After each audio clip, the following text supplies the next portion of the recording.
بنورنا الدنيا وننشر في الفضاء أملا ونعلي عزم همتنا فمن طلب العلا وصل. الحمد لله رب العالمين والعاقبة للمتقين والصلاة والسلام على سيد الأنبياء والمرسلين سيدنا وحبيبنا وحبيب رب العالمين محمد وعلى آله وأصحابه ومن هدى بهديه إلى يوم الدين. قال رسول اللہ صلی اللہ علیہ وسلم ان من الشجر شجرہ، کہ درخت میں سے ایک درخت ایسا ہے لا يسقط ورقها، اس کا پتا کبھی گرتا نہیں. وَإِنَّهَا مَثَلُ الْمُسْلِمِ، اور یہ مسلمان کے معنی. حدثونی ما ہی، حضور بھی فرما رہے ہیں. حضور بھی کیا فرما رہے ہیں؟ خود اللہ کے رسول استعمال کر حدثونی، اے میرے صحابہ ذرا مجھے بتاؤ تو صحیح وہ کون سا درد ہو سکتا ہے. امام بخاری ایک دم زوردار روایت ہے. تو فرماتے حدثونی، حضور نے بھی استعمال کیا اور حضور کی اتباع میں بعد میں صحابہ نے بھی استعمال کیا. تو فرمایا کہ حدثونی ما ہی، ذرا بتاؤ تو صحیح وہ کون سا درخت ہے. قال فوقع الناس في شجر البوادی. تو فرماتے ہیں عبداللہ بن عمر، لوگوں کا ذہن و دماغ جنگلوں اور دیہاتوں کی طرف منتقل ہو گئے، یعنی خیالات کی دنیا میں سب بھاگ گئے. وہاں بیٹھے تھے لیکن سب سوچنے لگے بیٹھے بیٹھے. ہمارے محدثین نے لکھا ہے کہ جملہ یعنی ابن عمر کی عربی بھی عربی ہے کہ فوقع الناس في شجر البوادی ای ذهبت افکارهم من اشجار البادیہ، یہ سب سوچنے لگے، سب تصورات اور تخیلات کی دنیا میں چلے گئے کہ کون سا ہوگا یار یہ، ایسا کون سا درخت ہوگا. تو ہر ایک سوچنے لگا، کوئی بولتا ہے پیپل کا تو نہیں، کوئی بولتا ہے آم کا تو نہیں، کوئی بولتا ہے اس کا تو نہیں، اس کا تو. اس طرح سے وہ سوچنے لگے. تو اس پورے سوچنے کے ماحول کو انہوں نے کتنی اچھی تعبیر میں استعمال کیا، فوقع الناس في شجر البوادی، کہ لوگ جنگلوں کے درختوں کے خیالات کے اندر میں کیا ہو گئے، ڈوب گئے. لیکن کسی کو سمجھ میں آیا نہیں. قال عبداللہ، حضرت عبداللہ بن عمر رضی اللہ تعالیٰ فرماتے ہیں ووقع فی نفسی انہا النخلہ، میرے دل میں آیا کہ یہ کھجور کا درخت ہو سکتا ہے، اس لیے کہ اس کا پتا کبھی گرتا. فاستحییت، مگر میں نے حیا محسوس کی، مجھے نہیں اچھا لگا، کیونکہ وہاں ابو بکر بیٹھے تھے، عمر بیٹھے تھے، دوسری روایتوں میں ہے حضرت عمر بیٹھے تھے اور بڑے بڑے صحابہ بیٹھے تھے. میں نے کہا کہ اپنے چھوٹے سے بچوں اتنے بڑے بڑے لوگوں کے سامنے اپن کیا بولے، ان کے بھی دل میں آیا تو ہوگا لیکن یہ نہیں بول رہے تو ہم کیوں بولے. لہذا اس بنا پر کہا کہ میں نے مناسب نہیں سمجھا کہ میں بولوں. فاستحییت ثم قالوا، پھر انہوں نے کہا حدثنا ما ہی یا رسول اللہ، اللہ کے رسول صلی اللہ علیہ وسلم آپ ہی ارشاد فرمائے یہ کون سا درخت ہے. قال ہی النخلہ، تو حضور نے کہا یہ کھجور کا درخت. کون سا درخت ہے؟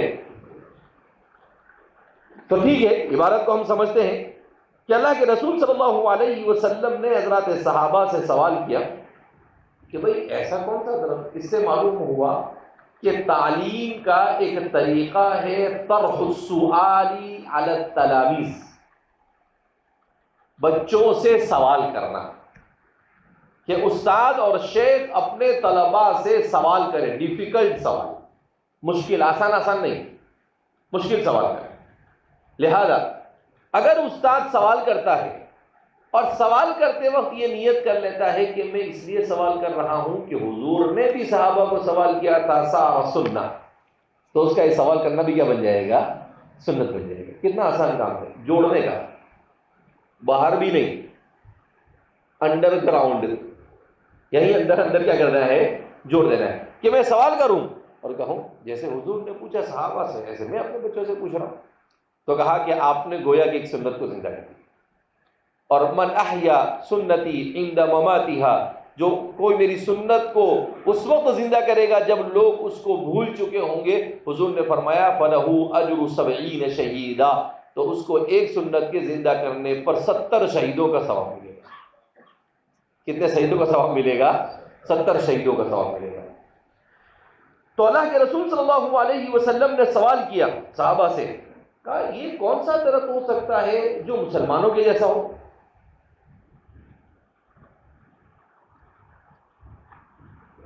تو لوگ سوچنے لگے، آیا بھی ہوگا کسی کے ذہن میں، مگر اللہ کے رسول صلی اللہ علیہ وسلم کے ساتھ بولنے کی ہمت نہیں کی یا ذہن میں نہیں آ سکا۔ حضرت عبداللہ بن عمر فرماتے میرے تو ذہن میں آیا کہ بھائی یہ درخت تو لگتا ہے کھجور کا ہوگا، اس لیے کہ آج تک میں نے اس کا پتا گرتے ہوئے دیکھا، تم نے دیکھا کبھی نہیں، اس کا پتا نہیں گرتا ہے، سوکھ جاوے تو الگ بات ہے، ورنہ ایسے ہی وہ گرتا۔ تو فرماتے ہیں کہ لیکن میں نے نہیں بیان کیا۔ تفصیل کے ساتھ اس روایت کو دوسری کتابوں میں جو ذکر کیا امام مسلم وغیرہ نے، وہاں پر یہ کہتے ہیں کہ میں جب گھر گیا تو اپنے ابا سے کہا کہ ابا میرے دماغ میں آیا تھا، کہا کہ اتنا اچھا ہوتا تو بول لیتا، اللہ کے رسول صلی اللہ علیہ وسلم خوش ہو جاتے، کوئی دعا دے دیتے تم کو تو کتنا اچھا ہوتا۔ تو حضرت عمر رضی اللہ، تو اس کا مطلب کیا ہے، اسے یہ بھی سیکھنے کو ملا کہ اولاد اگر کوئی اچھا تصور پیش کرے تو باپ کو اس پر خوش ہو کر اس کی حوصلہ افزائی کرنی چاہیے۔ صحابہ کے ہر طرز عمل سے کچھ نہ کچھ سیکھنا، الدرس والعبرہ، سبق حاصل کرنا، یہی اس کے پڑھنے پڑھانے کا مقصد ہے۔ خالی ترجمہ پڑھ دیا، راوی کا حالات بیان کر دیے اور ترجمۃ الباب بیان کر دیا، یہ مقصد نہیں، اصل تو اس کو اپنی زندگی سے جوڑنا ہے، اور جوڑنے کے لیے اس سے درس حاصل کرنا کیا ہے، ضروری ہے۔ تو فرماتے ہیں کہ ثم قالوا، پھر حضور سے کہا کہ ما ہی یا رسول، حضور آپ ہی ارشاد فرمائیں وہ کون سا ہوتا ہے؟ حضور نے کہا یہ نخلا۔ بعض روایتوں میں بڑی تفصیل کے ساتھ اس بات کو بیان کیا گیا ہے کہ وہ درخت گرتا بھی نہیں، کھجور کا درخت کبھی گرتا نہیں، ہوا طوفان بھی آئے گی تو ایسے ادھر ہوگا ادھر ہوگا، لیکن پھر کیا ہو جاتا ہے، کھڑا ہو جاتا ہے۔ کہا مسلمان کی مثال ایسے ہی، طوفان، مصائب، پریشانیاں، ان چیزوں سے وہ گھبراتا نہیں، کھجور کے درخت کی طرح کیا ہو جاتا ہے، وہ بالکل مضبوطی کے ساتھ کھڑا رہتا ہے۔ کیوں؟ اس کا ایمان ہے، والقدر خیرہ وشرہ من اللہ، وہ ٹینشن نہیں لیتا، لیکن وہ غافل بھی نہیں رہتا، وہ ٹینشن نہیں لیتا لیکن مغفل بھی زندگی گزارتا نہیں ہے۔ تو اس لیے مومن کی مثال دے کے اللہ کے رسول صلی اللہ علیہ وسلم نے سمجھایا۔ امام بخاری کو اس سے مطلب نہیں، یہاں پر امام بخاری کو اس سے مطلب ہے کہ حضور نے کہا حدثونی ما ہی، صحابہ نے کہا حدثنا ما ہی۔ تو یہ دونوں جگہ گویا کہ ترجمۃ الباب ہے، اس سے پتہ چل رہا ہے کہ امام بخاری نے اس مقصد سے یہاں پر اس کو کیا کیا ہے، ذکر کیا ہے۔ باب طرح الامام المسألة على اصحابه ليختبر ما عندهم من العلم، اب اسی کو واپس لائیں گے، اسی روایت کو، لیکن باب الگ قائم کر، یہ امام بخاری کا طریقہ ہے۔ اپنی دوسری سند کے ساتھ اس روایت کو یہاں پر ذکر کریں گے، اور پھر دوسرا مسئلہ جیسا میں نے بھی آپ کو بتایا، باب طرح الامام المسألة على اصحابه، بادشاہ کا، استاد کا، امام کا اپنے تلامذہ کے سامنے سوال پیش کرنا تاکہ ان کے علم کا امتحان لے، لیختبر ما عندهم من العلم، کہ ان کو کتنا آتا جاتا ہے اور کتنا آتا نہیں ہے۔ اسی سے پتہ چلا کہ امتحان لینا من سنت رسول اللہ۔ کوئی پوچھے نا کہ امتحان کہاں سے لایا بھی، جب کوئی بدعت نہیں ہے، سنت رسول اللہ ہے۔ حضور نے بھی صحابہ کا کیا کیا ہے، امتحان لیا ہے۔ متعدد بار آپ صلی اللہ علیہ وسلم اس طرح سے صحابہ کو کیا کرتے تھے، سوال کیا کرتے تھے۔ تو اس سے کیا ہوتا ہے کہ امتحان کے فکر سے کم از کم طالب علم چوکنا ہو کے بیٹھتا ہے، وہ سنتا ہے۔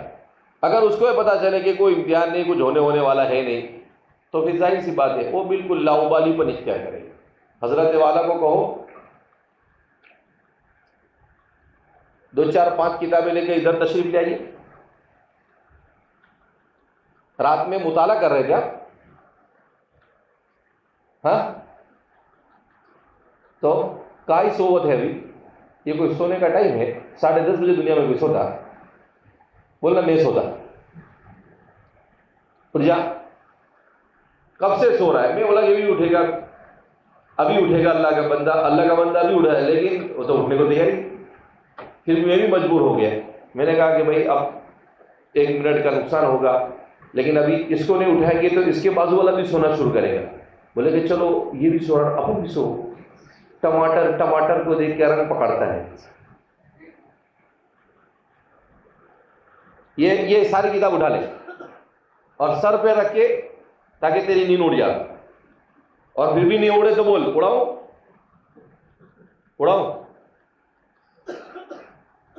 کیوں سو رہا ہے؟ رات میں نہیں سوئے تو دری اٹھایا تو ابھی سونے گا. واہ، تو کوئی بات نہیں. عذر غیر معقول. تو دری اس لیے اٹھایا کہ میرے گھنٹے پہ آگے سونے گا. کون سی دری اٹھا رہا؟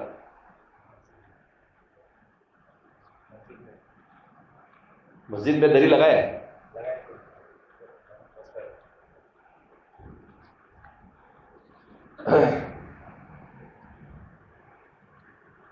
تو اب اس باب میں اسی روایت کو اپنے دوسرے، جیسے اس سے پہلے والی روایت میں آپ نے بیان کیا حدثنا قتیبہ بن سعید، تو یہاں بیان کریں گے حدثنا خالد بن مخلد.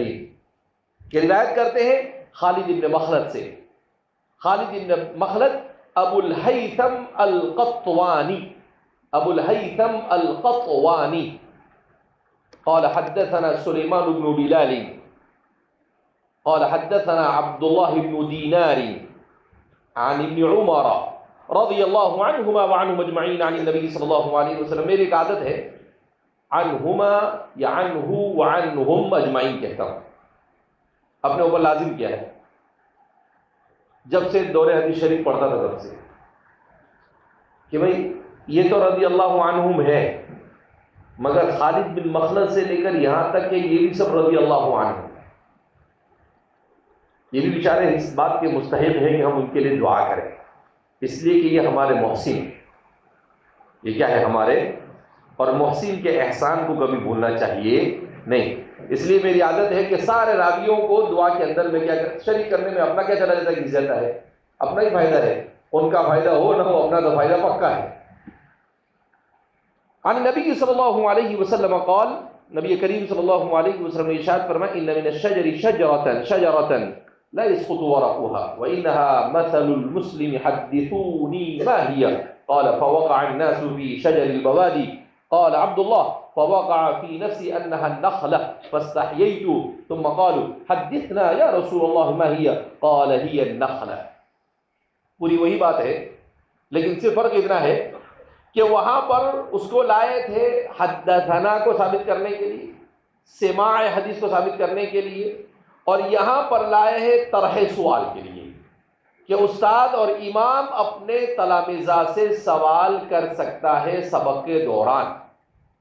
اور یہاں پر ترجمۃ الباب بھی کیا ہوگا، وہی ہوگا حدثونی ما ہی، مگر یہ سوال ترجمۃ الباب ہے، حدثون کا لفظ نہیں. وہاں پر حدثونی کا لفظ کیا ہے، ترجمۃ الباب ہے، اور یہاں پر حدثونی ما ہی پورا سوال ترجمۃ الباب ہے. اللہ کچھ سمجھتا ہے کہ نہیں؟ وہاں پر کیا ہے، حدثونی اور حدثنی کا لفظ ایک کلمہ، وہ ترجمۃ الباب ہے، اور یہاں پر حدثونی ما ہی، یہ پورا سوال یہ کیا ہے، ترجمۃ الباب ہے. کہ اس کی وجہ سے آپ نے اس روایت کو یہاں پر مقرر اپنی کتاب کے اندر میں جگہ دی ہے. امام بخاری بعض مرتبہ ایک روایت کو اپنی کتاب میں 5 مرتبہ 7 مرتبہ 10 مرتبہ بھی لاتے ہیں، لیکن ہر جگہ پر اس کا فائدہ الگ ملتا ہے. مسلمان کے مضبوط ہونے کے بیان کرنے کے لیے بھی اس کے لیے باب قائم کریں گے، اور بھی کسی اور غرض سے اس باب کو کیا کریں گے، آپ قائم کریں گے. تو فرماتے ہیں کہ جس زاویے سے دیکھو حسن ہی حسن نظر آتا ہے احادیث میں، جس زاویے سے دیکھو تو ایک نیا فائدہ اس سے نظر آتا ہے. جس زاویے سے دیکھو، مسلمان ایسے بھاری انجینئر ہوتے تھے کہ مسلمانوں نے ایک مسجد بنائی، قرن اول قرن ثانی، بنو بھیا کے زمانے. کیسی مسجد بنائی، وہ انجینئر کیسا انجینئر ہو، اس نے مسجد میں ایسی لائن سے کمان بنائی. کمان آتی ہے نا، کتنے کمان بنائی تھی؟ 365 کمان بنائی تھی. کتنی؟ 1 جنوری کو آپ کو سورج دیکھے گا کمان نمبر 1 میں. ایسے آپ کھڑے رہیں گے تو دوسرے کا ایسے نہیں دکھے گا آپ کو سورج، صرف کہاں سے دکھے گا آپ کو؟ 2 جنوری کو آپ کو کمان نمبر 2 میں، اور 31 دسمبر کو دیکھے گا آپ کو 365 نمبر کی کمان. تو ایسی انجینئرنگ سے اس نے بنایا کہ سورج کتنی انچ اور کتنی مقدار کے اندر میں روزانہ ہٹتا ہے. دیکھیں آپ، سورج ایسے ہی روزانہ ایک ہی جگہ سے نکلتا ایک جگہ جاتا نہیں ہے. یہ سورج ایک جگہ سے ایسے نکلتا ہے، پھر دوسرے دن ہٹ کے ایسے ایسے یوں گھومتے گھومتے گھومتے گھومتے یوں آتا ہے، پھر 365 دن پورے ہوئے تو پھر واپس وہاں سے شروع ہو جاتا ہے. اسی لیے دن چھوٹا بڑا ہوتا ہے. جب وہاں سے یہاں آئے تو دن کو کیا لگتا ہے؟ سورج کو وقت لگتا ہے، اسی لیے دن کیا ہو جاتا ہے؟ بڑا ہو جاتا ہے. اور یہاں سے یہاں ڈوبنا ہے تو دن کیا ہو جاتا ہے؟ اسی لیے سردی کے موسم میں دن چھوٹے ہوتے ہیں نا، اس لیے کہ یہی ہوتا ہے ایسا سیدھا سیدھا. ادھر بھی جنوری میں ادھر کے ادھر ہی ہو جاتا ہے. ارے کچھ سمجھتا ہے؟ تو یہ مسلمانوں کے دماغ ایسے کام کرتے ہیں. تو مجھے اچانک اس لیے یاد آتا ہے کہ اس سے کیا مطلب ہے. اب میں نے کہا کہ دیکھو اس نے ایسا بنایا کہ ہر زاویے سے کوئی نئی چیز نظر. اللہ کے رسول کے فرامین بھی ہر زاویے سے دیکھو تو آپ کو ایک نئی چیز سمجھ میں آئے. وہاں تو ایک کمان سے ایک دن ایک ہی دکھتا ہے، یہاں تو جتنی کمانے لگاؤ اتنی کمان سے کوئی نئی چیز نظر آئے گی آپ کو. اللہ کے رسول صلی اللہ علیہ وسلم کے فرامین کیوں کہ اوتیت جوامع الکلم، حضور نے کہا مجھے جوامع الکلم دیے گئے. باب القراءۃ والعرض علی المحدث، یہ باب قراءت اور عرض علی المحدث کے بیان میں. ورأى الحسن والثوری ومالک القراءۃ جائزۃ، اور حسن جب بھی حسن کو مطلق بولا جائے، معنی ہوا الحسن البصری، الف لام کے ساتھ جب حسن کو مطلق بولا جاوے تو اس سے مراد امام حسن بصری ہوتے ہیں. والثوری، اور جب بھی ثوری کو بولا جاوے تو آنکھ بند کر کے سمجھنے کا سفیان الثوری. ومالک، اور جب مالک کو مطلق بولا جاوے تو مالک ابن انس، حضرت مالک ابن انس مراد ہوتے ہیں. امام دار الہجرہ کہتے ہیں ان کو.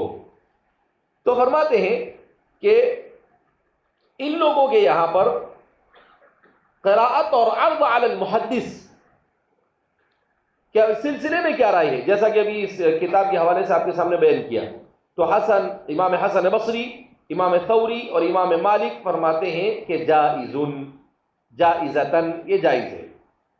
رعا کا مفعول ہے اس لیے اس کو جائزتن پڑھیں گے، اور یہ تینوں معطوف علیہ سے مل کر کیا بنیں گے؟ اس کا فاعل بنے گے. اور رعا متعدی بدو مفعول ہوتا ہے، اس لیے القراءۃ مفعول اول اور جائزتن مفعول ثانی.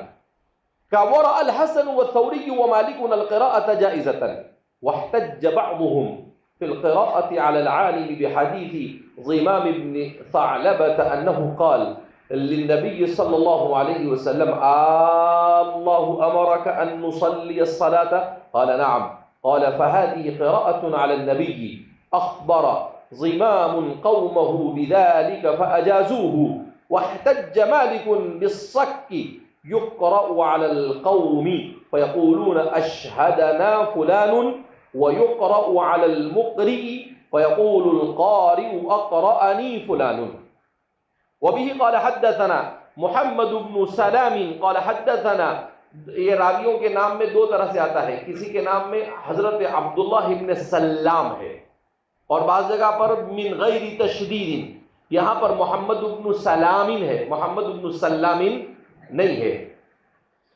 حدثنا محمد بن سلام قال حدثنا محمد بن الحسن الواسطي عن عوف عن الحسن قال لا بأس بالقراءة على العالم. وحدثنا عبيد الله بن موسى عن سفيان قال إذا قرئ على المحدث فلا بأس أن يقول حدثني. قال وسمعت أبا عاصم يقول عن مالك وسفيان القراءة على العالم وقراءته سواء. وبه قال حدثنا عبد الله بن يوسف قال حدثنا الليث عن سعيد هو المقبوري عن شريك بن عبد الله بن أبي نمر أنه سمع أنس بن مالك رضي الله عنه وعنهم أجمعين يقول بينما نحن جلوس مع النبي صلى الله عليه وسلم في المسجد دخل رجل على جمل فأناخه بالمسجد ثم عقله ثم قال لهم أيكم محمد والنبي متكئ بين ظهرانيهم فقلنا هذا الرجل الأبيض المتكئ فقال له الرجل يا ابن عبد المطلب فقال له النبي صلى الله عليه وسلم قد أجبتك فقال له الرجل إني سائلك فمشدد عليك في المسألة فلا تجد علي في نفسك فقال سل عما بدا لك فقال أسألك بربك ورب من قبلك الله أرسلك إلى الناس كلهم فقال اللهم نعم فقال أنشدك بالله الله أمرك أن تصلي الصلوات الخمس في اليوم والليلة قال اللهم نعم فقال أنشدك بالله الله أمرك أن تصوم هذا الشهر من السنة قال اللهم نعم قال أنشدك بالله الله أمرك أن تأخذ هذه الصدقة من أغنيائنا فتقسمها على فقرائنا فقال النبي صلى الله عليه وسلم اللهم نعم فقال الرجل آمنت بما جئت به وأنا رسول من ورائي من قومي وأنا ضمام بن ثعلبة أخو بني سعد بن بكر رواه موسى وعلي بن عبد الحميد عن سليمان عن ثابت عن أنس رضي الله عنه وعنهم أجمعين عن النبي صلى الله عليه وسلم بهذا الحديث. بڑی دلچسپ روایت ہے. امام بخاری اس بات کو قائم کر رہے ہیں اور اس بات کے ذریعے سے یہ بتانے کی کوشش کر رہے ہیں کہ جس طریقے سے سماع محدثین کے یہاں پر رائج ہے, جس کا سلسلہ من قدوتنا وسیدنا وحبیب رسول وحبیبنا وحبیب هذه الامہ محمد رسول اللہ سے چلا آیا ہے, کہا اسی طریقے سے قراءت علی الشیخ بھی حضور سے چلا ہے. عرض علی الشیخ کا جو مسئلہ ہے, کہا یہ کوئی میں اپنی طرف سے نہیں بنا رہا ہوں, محدثین نے اپنی طرف سے نہیں بنایا ہے. کہا نہیں, حضرت ضمام بن ثعلبہ حضرت انس بن مالک فرماتے ہیں واللہ خدا پاک کی قسم ما ورد فی المدینہ اعرابی افضل من ضمام بن ثعلبہ, کہا ضمام ابن ثعلبہ سے زیادہ ذہین کوئی سوال کرنے والا حضور کی مجلس میں کبھی نہیں ہے. اتنے پیارے انداز میں صاحب, میں جب پڑھ رہا تھا ایسے بدن پر عجیب سی کیفیت تعریف ہوتا. ضمام ابن ثعلبہ اتنا عجیب انداز, اللہ کے رسول صلی اللہ علیہ وسلم کی خدمت میں تشریف لاتے ہیں, بہت پیارے صحابی, اور تشریف لا کر اللہ کے رسول صلی اللہ علیہ وسلم پہلے صحابہ سے پوچھتے ہیں کہاں ہے محمد, اب ایمان نہیں لائے. تو اپنی قوم کے سردار پوچھتے ہیں صحابہ کے هذا الرجل المتكئ الابيض, صحابہ یہ جو گورے سے آدمی ٹیک لگا کے بیٹھے ہیں حضور کے پاس آئے, یا ابن عبد المطلب, حضور کو سوال کر اے عبد المطلب کی اولاد کے بیٹے, میں سوال کروں گا, تھوڑا سخت لہجہ ہوگا میرے بارے میں دل میں کچھ غلط تصور اور خیال مت پیدا کرنا, میرا انداز ہی ایسا ہے کچھ, میں تھوڑا سخت بولتا ہوں, پہلے وضاحت کر دیا. اس لیے آپ میرے بارے میں کوئی اپنے دل میں کچھ ایسا مت یہ سوچنا کہ میں غلط آدمی ہوں, میں آدمی صحیح ہوں, لیکن میرے سوال کرنے کا انداز کچھ ایسا ہے, میں تھوڑا سخت لہجے میں اور بالکل وضاحت کے ساتھ آپ کو کیا سوالات کروں گا, لہذا میں پیشگی معذرت کے ساتھ, حضور کو کیا کہہ رہے ہو, پیشگی معذرت کے ساتھ. اور پھر اس کے بعد اللہ کے رسول صلی اللہ علیہ وسلم سے جو سوال کرتے ہیں, ان کی زبان, ان کی فصاحت, ان کی بلاغت, ان کا اسلوب, ان کا طریقہ صرف انہی کا حصہ ہے. شاید اس امت میں ضمام ابن ثعلبہ کے جیسا سوال کرنے کا طریقہ کسی کو نہیں ملا. انہا من سہمی, یہ صرف ضمام ابن ثعلبہ کا حصہ ہے.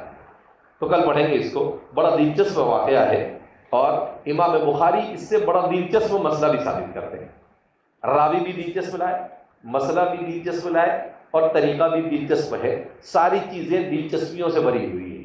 لیکن اس کے لیے سنیچر کا انتظار نہیں بلکہ ایک ہفتے کے بعد کا، اس لیے کہ سنیچر سے کیا شروع ہونے جا رہی ہے؟ ابو داؤد شریف. ایک ہفتہ بخاری پڑھیں گے اور ایک ہفتہ ابو داؤد پڑھیں گے.